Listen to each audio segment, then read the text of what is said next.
Welcome to Outside the Frame, a podcast for wedding industry professionals to learn how to be better humans in business and life. We're your hosts, Kaitlyn of Skywater Photo and Film, and Kaylin of Wandering Wildflower Films. We're here to create a supportive and meaningful space for diverse voices to discuss social and personal issues that impact wedding pros. Our hope is that collectively, we can bring more of ourselves and the things that matter to the forefront of our work in the wedding industry and give all of us the courage to focus our business around who we are and what we care about. We're so glad you're joining us. Thanks for tuning in. Welcome back, everyone, to Outside the Frame podcast. Today, we are doing things a little bit differently. Instead of having a guest, we're actually going to just be speaking between Kaitlyn and I. She is going to be sharing about her experiences specifically around grief. That will be our focus today. And I do want to just share a trigger warning right away at the episode because I know this can be hard for people to listen to. So if you're in a space that you're just not ready to talk about it or to be vulnerable with this or hear anyone else's story around grief, please skip, go to another episode, come back another time. This podcast is not just the fluff and the business and the things that is already being talked about. We are talking about us as humans, what we as business owners and entrepreneurs go through, not on the tips and tricks wise, but as a human, on a human level, what it looks like to deal with these things of grief, of trauma, of whatever comes up. So today, as we move into the holidays, which are very happy and very exciting for many of us, can also be wrapped in with a lot of mixed emotions for some of us who may have lost somebody that we love or who have gone through something during the holidays. We want to hold this space for that. We want to talk about it. We want to bring it out just to know you're not alone. You're not the only one going through this, and it's okay. So today, Kaitlyn, thank you so much for being so vulnerable and open with us. I know this is a difficult topic. I just would love to dive in to wherever you're comfortable of sharing your story around grief, whether that's discussing more of the past or more present, more recent things that you're dealing with. I just want to kind of allow you to start the conversation, and we'll go from there. Yeah, it's just been weighing heavily on my mind a lot these days. I feel like so many of us are going through a lot of similar things, especially in certain stages of our lives. And so the more that I talk about it, the more that I hear other vendors, couples, brides going through similar things, or have gone through similar things. And so I feel like it just seems like a really good time for us all to be talking a lot about this. And so even when you and I first started creating a list of all the topics that we wanted to cover in this podcast and why we wanted to do this from the beginning, what would make our podcast different from what's already out there is talking about really tough shit that all of us are going through. And so I feel like grief is a big part of that conversation because it can play out in so many different ways, whether that's, for me, it's, grief from death, from a lot of loss in my life, and even in certain medical circumstances that I'm dealing with right now for family members. But I know that for several other vendors that I know personally have gone through not just a loss of a family member, but divorce, like we've talked on this podcast before, people going through miscarriages while working weddings. And so I think a lot of that just keeps coming up for me in a lot of conversations about how hard it is emotionally, physically, for us to not just be working a job like other people do. There's a lot of people out there who have regular office careers, and that's not to say that it isn't tough for you, but for anybody specifically in this industry, it just feels like there's an extra layer of emotional weight of knowing, where you're coming from, having your own really tough personal experiences, but also recognizing loss in our couples' lives, in their families' lives, and knowing that they're also going through similar circumstances. So for me, it's also thinking back to when Jen Tai came on the episode and talked about her family and motherhood, and she got really emotional and joked that this isn't therapy. But in some ways, I am, thinking of this podcast as a way of, people being able to process a variety of really tough topics. And I feel like grief is a part of that. And if any of our episodes can feel even slightly therapeutic for some people, either as a listener or as a guest coming on the show. I feel really, really grateful to kind of be starting that conversation. Yeah, and just to be putting it out there in the world and allowing people to have that conversation, because it's a start. This is the starting point. It's saying, hey, this is my story. I'm sharing what I went through or what I'm going through.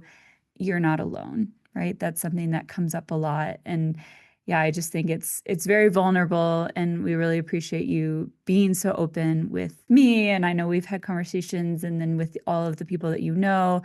And has it affected how you approach your couples, or is there certain questions you ask your couples to kind of understand maybe where their heart or their head is with these types of things, or do you just kind of let it naturally pop up? I would say most of the time, I would think that it's, in natural conversations, I am actively trying to figure out how to have those conversations sooner. It's so tricky because I don't want to be, so negatively focused all the time, but it is real. Like it's something that we're all actively going through. And so it's hard for me to find that balance of saying things like, even with video, for instance, right? Like when people say they're not sure about whether or not they even want to add video to, their services for their wedding day.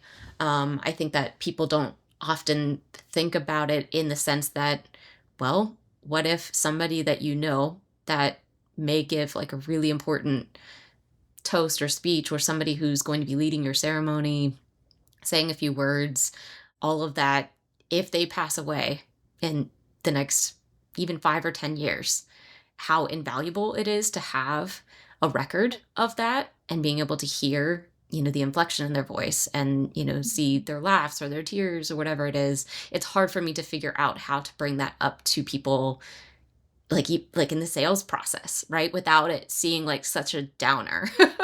So I think that can be really tricky. So I'm still trying to figure out like what's the best way to do that. But I think, having these conversations is important. And I think the more that we can be open and honest about it, it also allows a lot of our couples to feel a little bit more open and vulnerable. I know that several of my couples haven't openly talked about it too much, more so in the sense of like when we start talking about family groupings and family photos and, what's most important for me to be documenting on the wedding day. And that really comes into, a questionnaire that I have all my couples fill out a month or two in advance of the wedding day. That's really more of just a vague, open-ended question of like, are there family circumstances I need to be aware of? Are there, deaths, divorces, those sorts of things that are really uncomfortable to talk about on the wedding day, but it's easier to bring that up before we make a formal family photo list, right? And I've had several, just within the last couple years, more so than normal, several father of the brides who've passed away before the wedding day. And they're doing things like having a dance with, like a first dance with their moms instead, which just makes it very, very hard for me personally. So to give everybody kind of a backstory on my own story, my dad passed away when I was 11. I, at the time, didn't know a lot. Like, it's hard, sorry. Growing up, I knew that my dad had a heart condition. I didn't know to the full extent of it until I was a little bit older. You just hear things over time, different stories that you hear as you get older, and adults feel a little bit more comfortable sharing, the extent of certain circumstances. But essentially my dad was born with a congenital heart defect when he was born. And the doctors told my grandmother to go home and have another baby because he wasn't going to live to be one. And so he was like an anomaly, medically speaking. Like they said that he wouldn't live to be one, and then he did. And then they were like, maybe he won't live to be 3, and he did, So essentially for most of his life, they just didn't know. He was just surrounded by doctors constantly. And essentially he had, like there are different valves and stuff in your heart. And he had like a flap that was like not consistently opening and closing the way that like a normal heart does, which over time impacts your, blood oxygen levels. So it was very hard for him to do a lot of exercise. He was very thin. He had like a bluish tone to his skin because, there wasn't a lot of oxygen flowing. So essentially for most of his life, he was basically told that like he wasn't going to live a normal life and that he could essentially die at any time.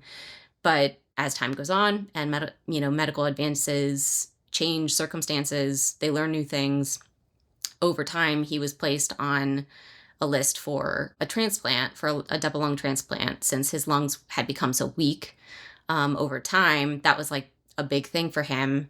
And so when I was 6, I remember forgetting my lunchbox in the back of his car, dropping us off to, I was in kindergarten at the time. My sister was in preschool, but going to the same preschool together.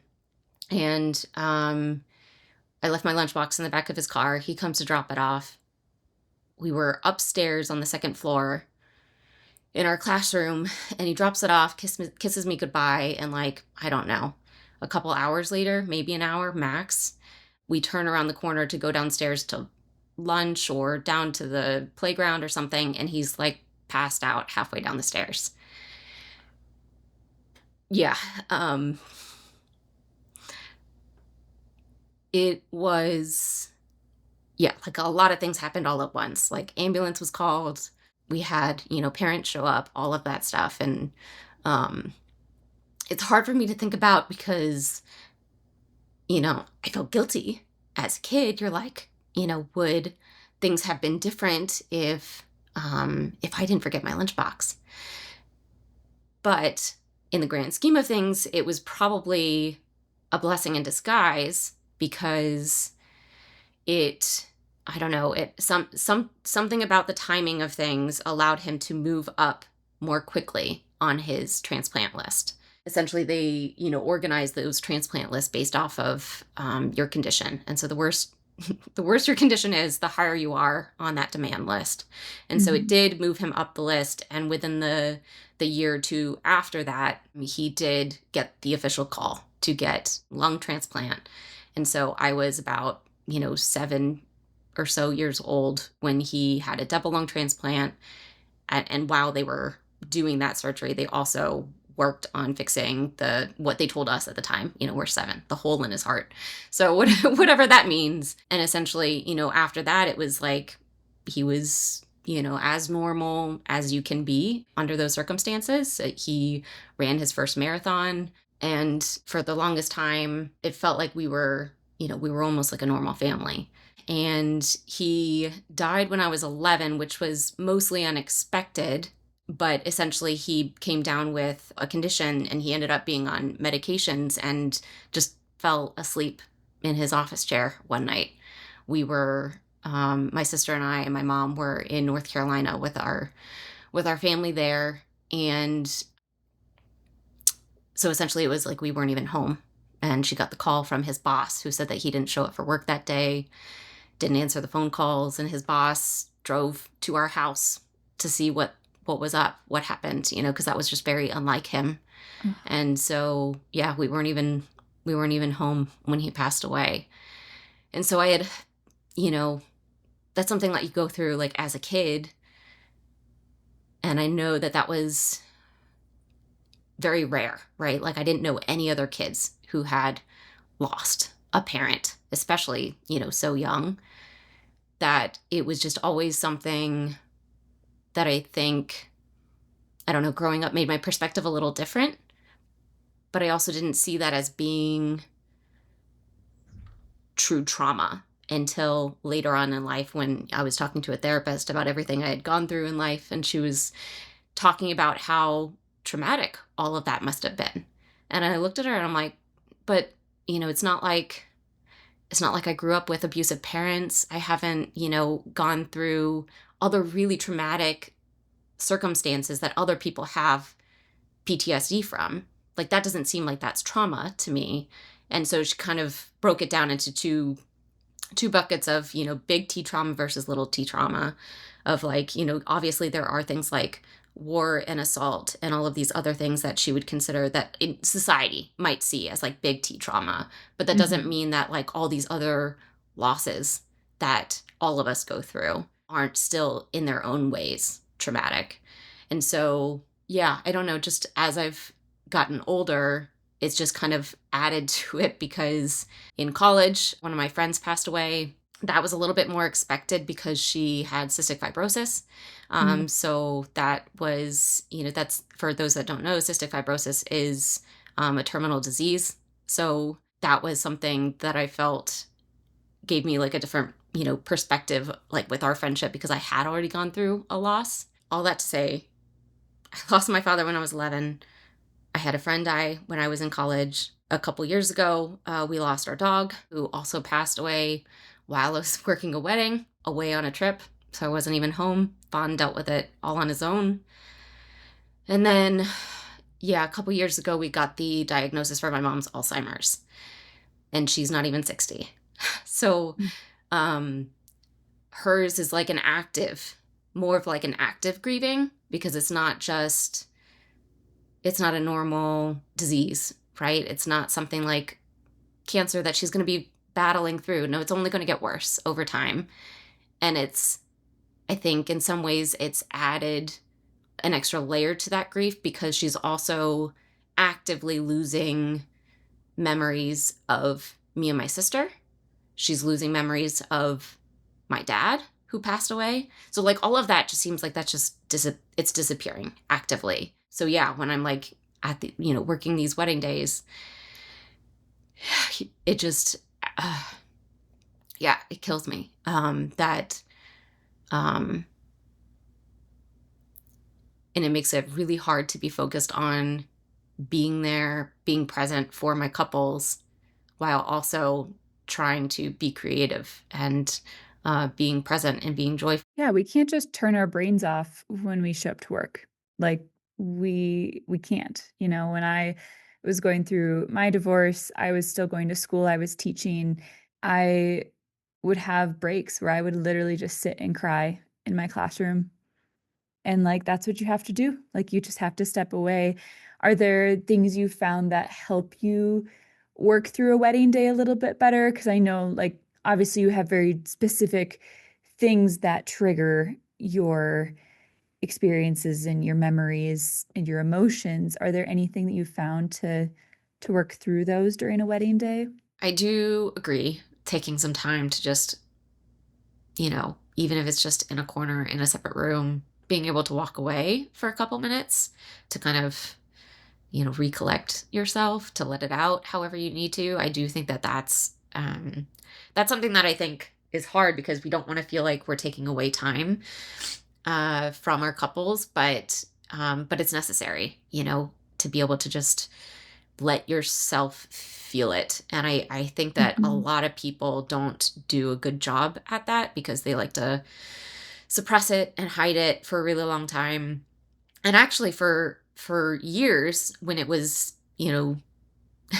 back before, my mom's diagnosis and before losing our dog, I lost my dad when I was 11. So by the time I started documenting weddings in my 20s and 30s, it was so normalized to me that it didn't hurt as bad, because I could focus a little bit more clearly.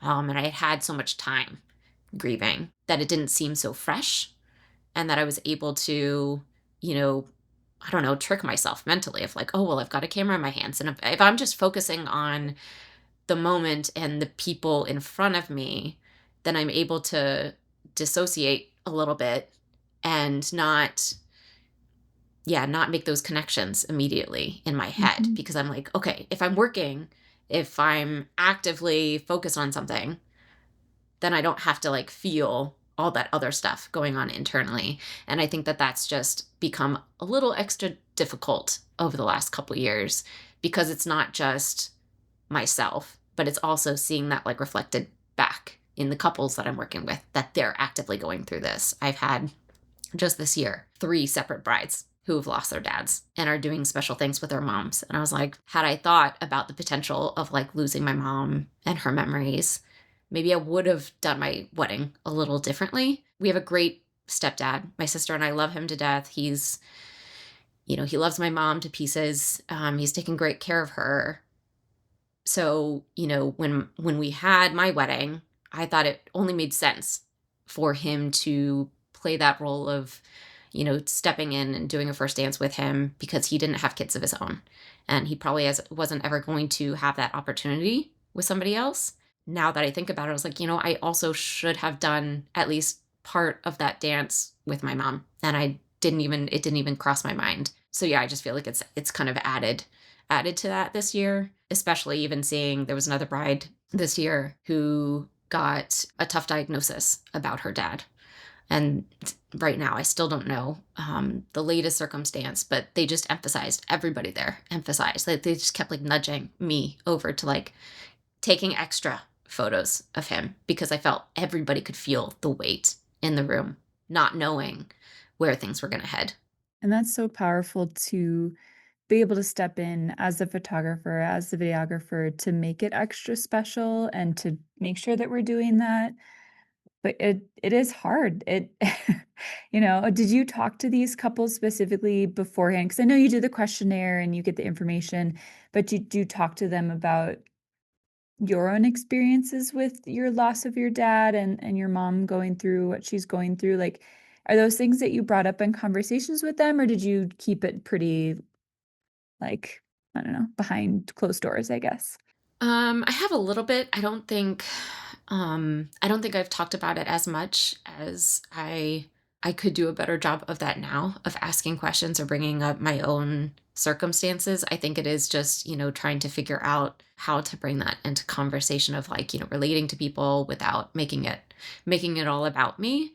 And so I've told a few people that are going through something, I'm just trying to let them know that I do have that extra level of empathy there. And relatedness, that I can understand how hard that is, because I've been there and I am there, I'm going through it actively. So I don't think I do it as often as I could. But I'm hoping that by me, starting this conversation with you, that I'm able to kind of find a little bit more comfort in connecting with people that way and bringing it up more often, at least in ways that make sense. Yeah, there's no reason to force it, but I think that it could be powerful for your couples to have that connection with you, because it's so much deeper when you see someone at their heart instead of just their like surface level of, oh, everything's great and happy, and like that's just not reality. And when you can have that deeper, more thoughtful conversation, even if it's a quick little, I went through that too, and I love that you're honoring them in this way. What a incredible thing to do. Like, it doesn't even take it off of them. It's just still saying, hey, I understand. I see what you're going through. And I just feel like seeing them at their heart level could make it even more impactful for their experience. And then also for them to feel comfortable knowing, hey, she has us. Like, Kaitlyn's got us. She's going to pay attention to these things because she knows how important it is. We don't have to worry about it because we know that she's handling it. But yeah, I can see how that's tricky to know. Like, it is a balance, right? It's figuring out, how do you share those things? How do you be vulnerable, but then still keep it happy, still keep it up and open with them. Yeah, especially since grief never really goes away. People have said that things get easier over time, but I've also heard kind of a good analogy in the sense that it's not that the grief gets smaller, but that it's just that life grows around it. So the size of the grief is still there, but then the rest of life starts adding to it so that it doesn't seem as big. Yeah. I want to go back to talking about your childhood a little bit, because I think we kind of skipped over that.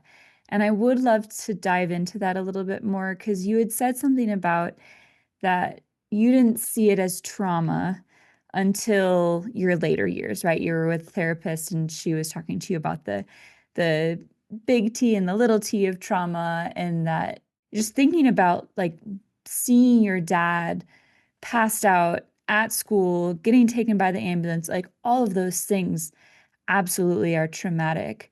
How do you think that like shaped who you are today? You were a child, not like, oh, I'm a teenager, but you were a child going through these really intense things, maybe having to grow up a little bit and be the adult to try to help and support whatever's going on.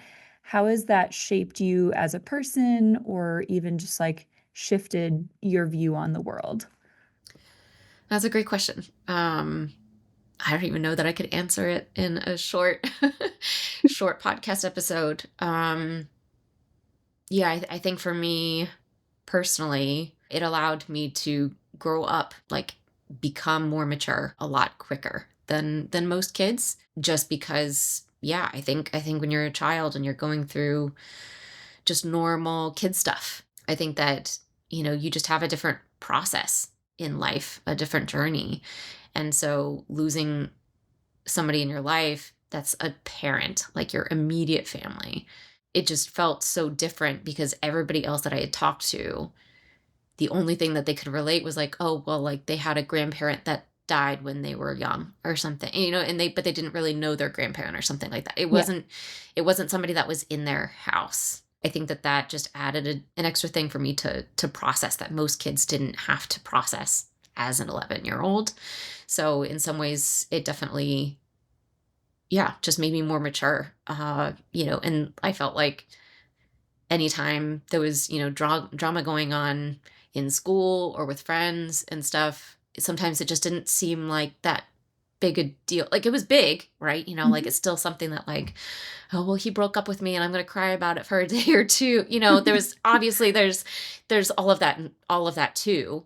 But in some ways it just, yeah, it allowed me to reframe a lot of that, I think, a little more quickly than the average kid, because I could see the bigger picture of like, no, like life is really short. I don't know, maybe that played out in relationships somehow, because for the longest time I couldn't be in like romantic relationships for very long. I just felt like I was like, nope, this is either working or it's not.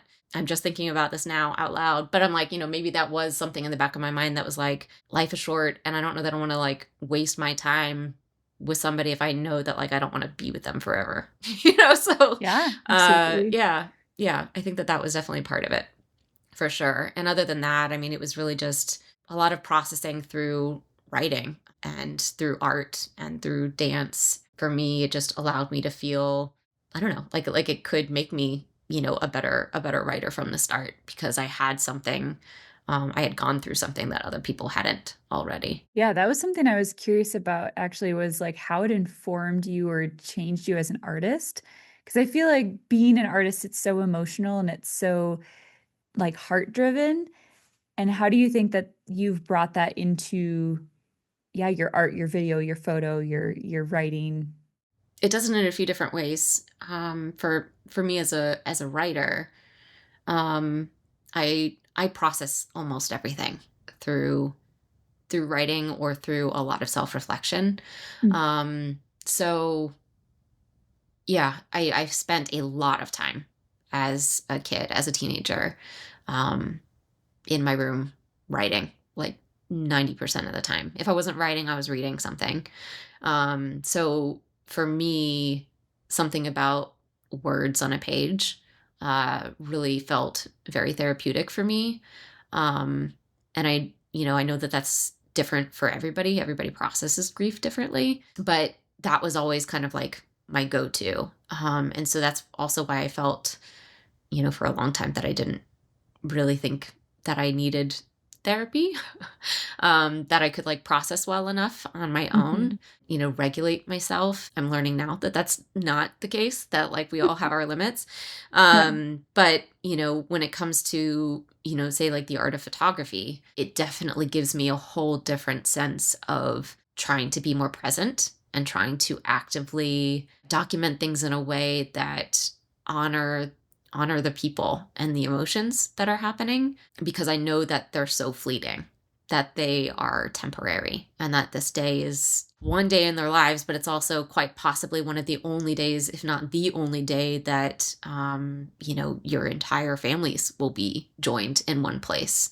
I know a lot of people, who say that their wedding day was like the last time that they saw like a grandparent who passed away like a year or two after their wedding day or something like that. So I feel like just knowing that and acknowledging that this is, a once in a lifetime event and not in the way you think, it's not just about the joy, but also just about like the gathering itself of everybody being present and all the people that you care about.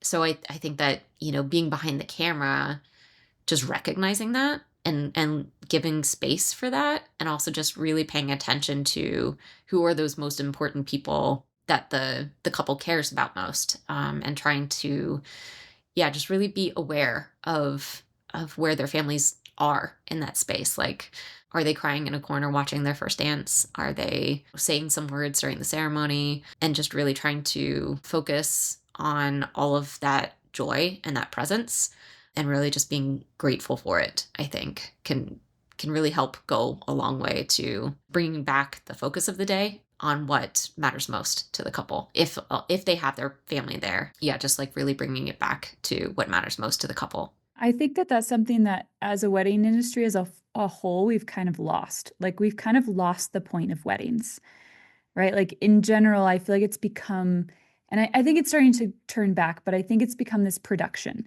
Weddings have become, how big of a party can you have? How great can everybody look? It's no longer about celebrating a union, a marriage, a family, a community of people coming together.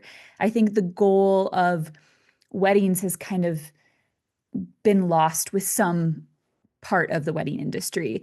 And I think that we need to get back to thinking about, actually, this is a day for everyone that we love to be together, to celebrate together, and to not worry about all the little details and things that like are important and special.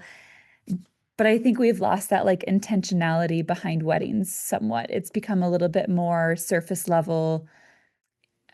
I like can't even think of the word. I'm like, just it's all about the aesthetics and not about the couple and the emotions. And I think you coming from an emotional point of, hey, this is not about that. This is about the people that are here, the memories that we're creating in these moments, the emotions that we're sharing. Like, what a beautiful experience to be able to watch somebody have their first dance, or watch a mother and son dance together, or a mother and daughter, or, whatever the connection is, to have that. And I think we've just lost that in the wedding industry. I don't know. So I think it's really powerful that you are coming to it from that mindset of like, no, this is about the people and the connections and the experience, not about what it looks like and if you're in the perfect position. I feel like that hits it on the nose. And I think that that's a huge part of what's actively changing in the industry right now, is that more people are recognizing that flaw in the design. That, everything can be really beautiful, but if it doesn't have that extra level of intention or care, as a core piece of why you're doing what you're doing, to host a wedding day in a certain way, it doesn't have that extra feeling. It feels like just kind of like, the difference between, I guess, party and an actual, intentional gathering, that's going to create memories, right? It's just going to be this fun celebration. Everybody had a few drinks, everybody danced, whatever. And, that's the end of it. But I think so many people now are thinking through like, who do I actually want there? How many people do I actually need so that I can spend the most quality time with the people who are going to be present that day?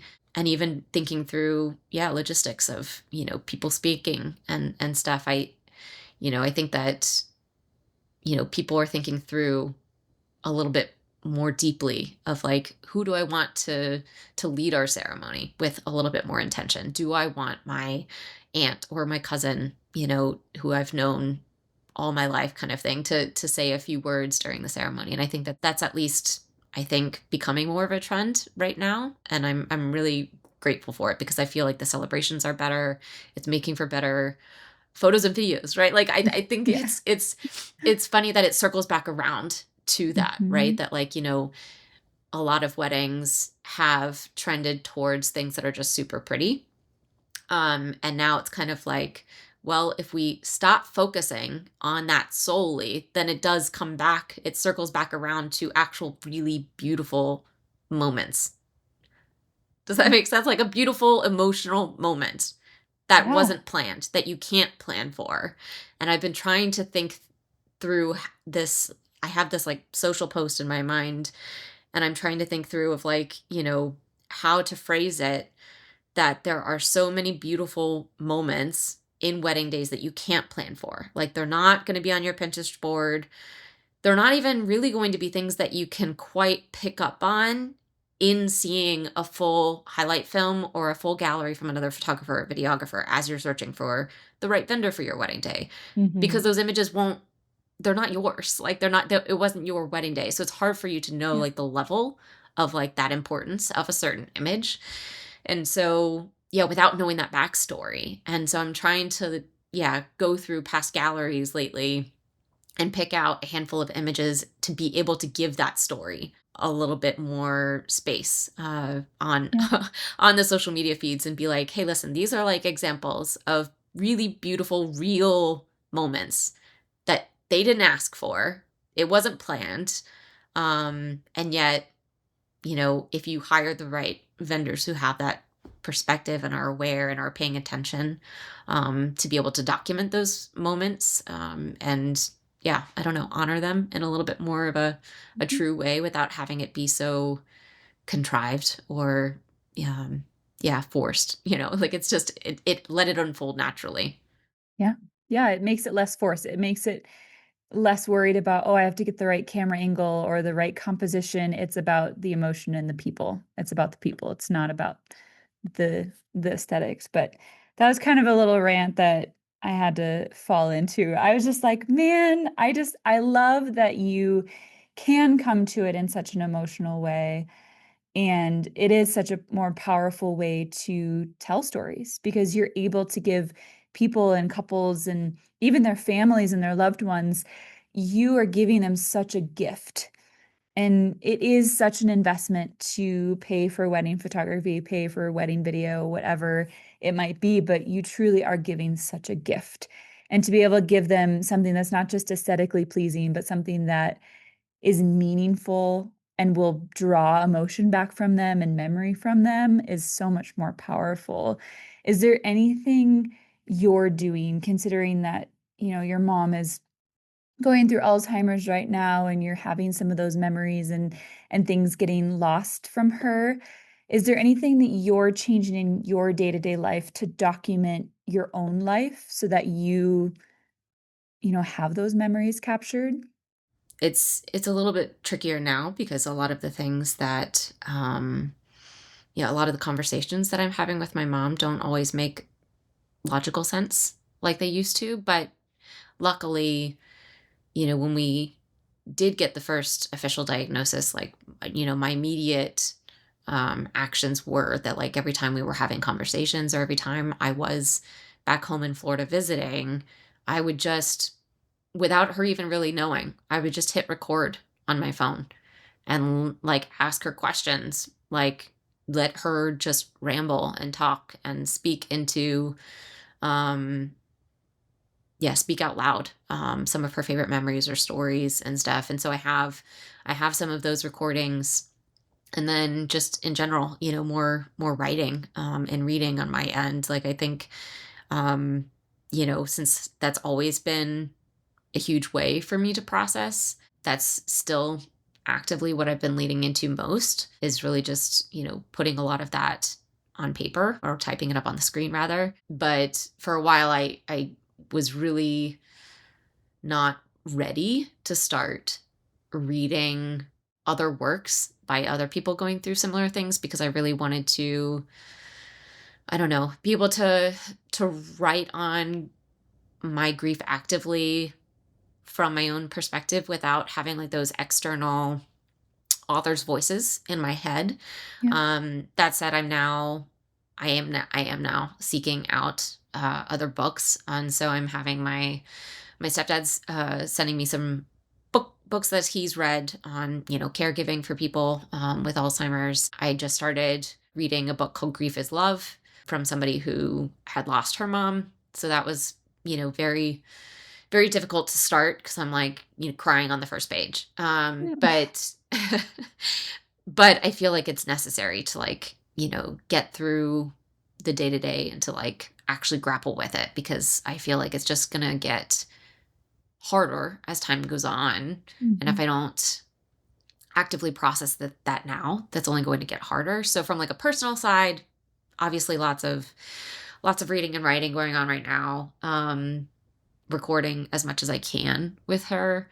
I did also hire my wedding photographer. I rehired her for a family session with my mom, my stepdad, and my sister. So now we have those photos, to hold on to, that I can look back on, of like being like, what, this was like one of the last few times that she was mostly herself, right? And I know that like people will hire photographers more like near the end, and that's beautiful in its own way.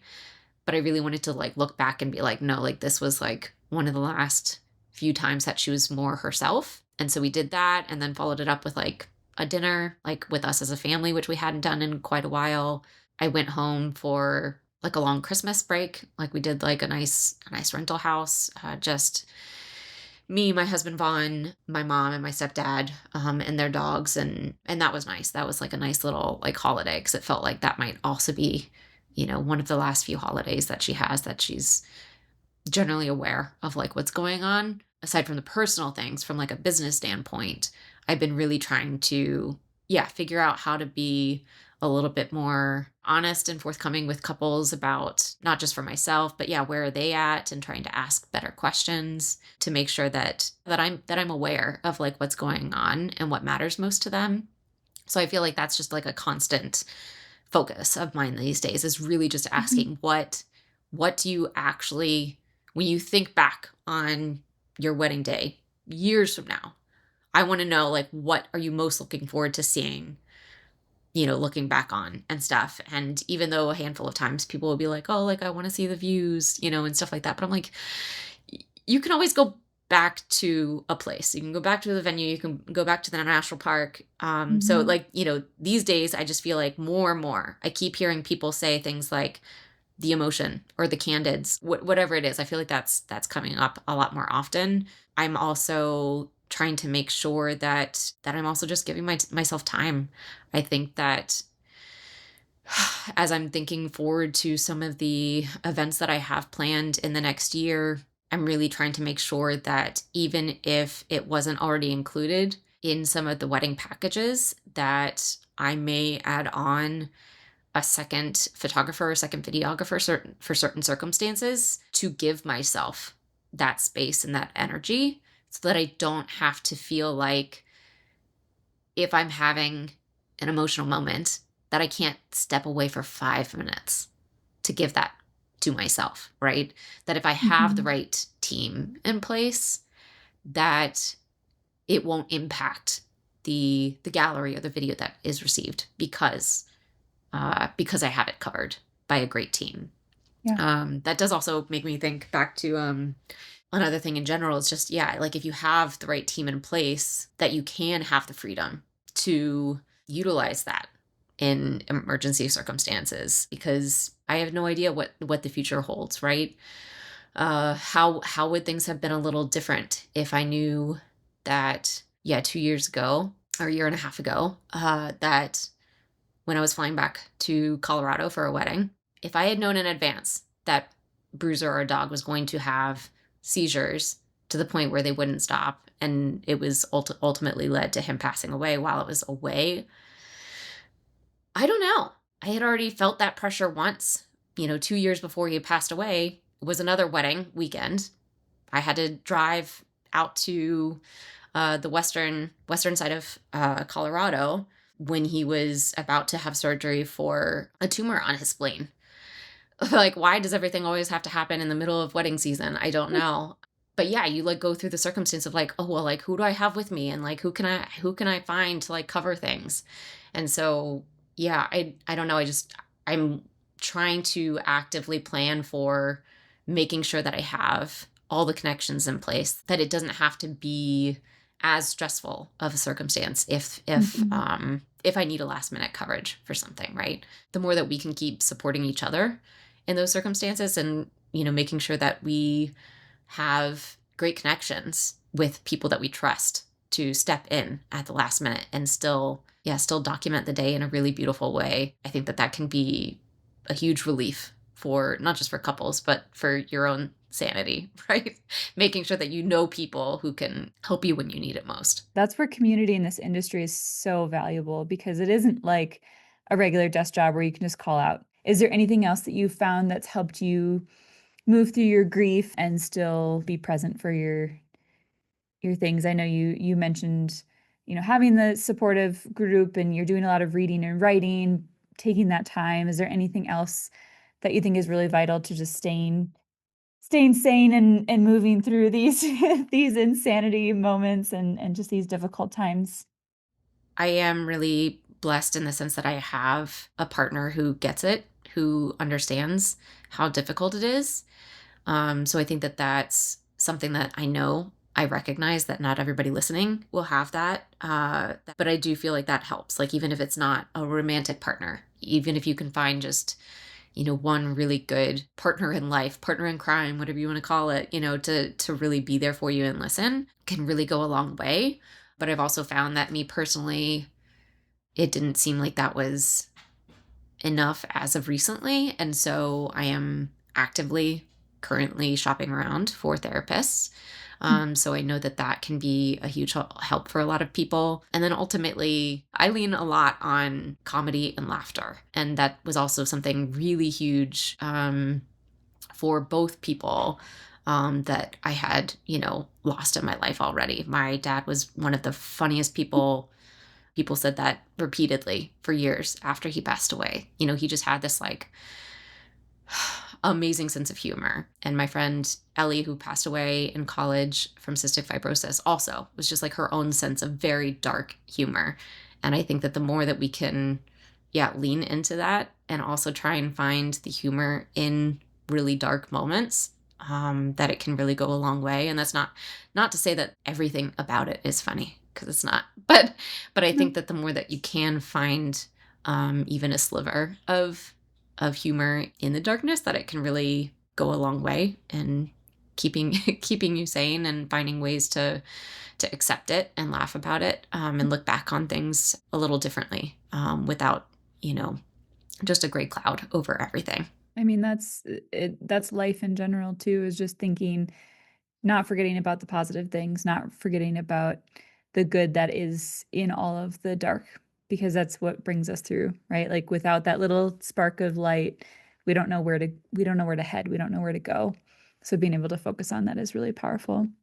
I just really hope that this, allows everybody out there to also, give yourself permission to talk about it. I just think that it seems like it's such a dark, negative topic, and so we all just kind of like hide in our bubbles. But the more that we can start, continuing to expand our community and make make those connections more real, I think that it really, helps all of us be better in our, not just in our work, but also just, feel a little bit better, get through the wedding seasons a little easier.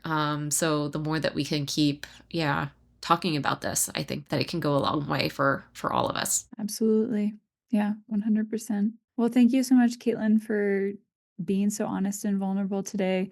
This was a really powerful conversation to have, and I hope that it is powerful for anybody listening. I hope that you all can know that it's okay to be vulnerable. It's okay to be open and honest about how you feel and what you're going through. You're not alone. You're not the only one. We're all here for you. So don't forget that you're loved, you're important. And yeah, don't be afraid to talk about the hard stuff, because it's from the hard stuff is where we grow and where we learn. So it's important to talk about.